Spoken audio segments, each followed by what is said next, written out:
Hello बंधुरा guys आज के আমি বানাবো পকোড়ি চলেন দেখবেন আমি পকোড়িটা রেডি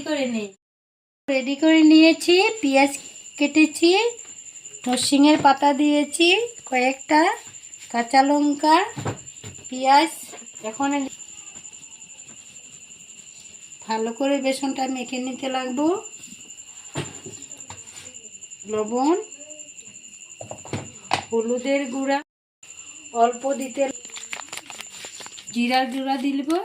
ভালো হয় গন্ধটা লঙ্কা গুঁড়াও দিয়েছি এখানে জল দিয়ে মেখে নিতে লাগবো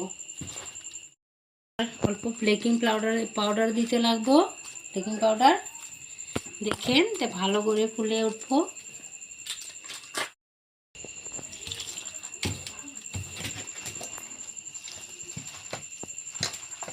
ভালো করে মেখে নিতে লাগবো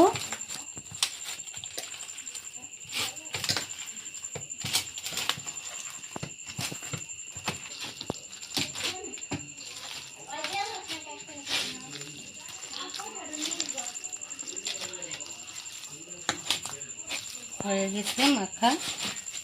এখন আমি বসায় দিব পকোড়িটা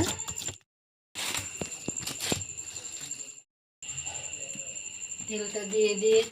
হয়ে গেছে পকোড়িটা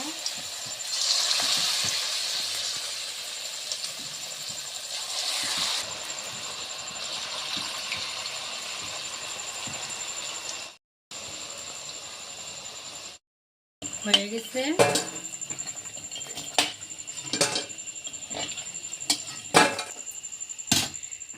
একটা পকোড়ি খেয়ে দেখি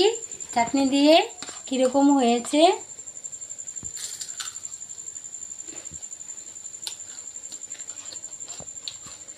ভীষণ ভালো হয়েছে খেতে যদি আপনার দেখে ভালো লেগেছে লাইক করেন শেয়ার করেন আর সাবস্ক্রাইব করে দেন আজকের জন্য এখানেই।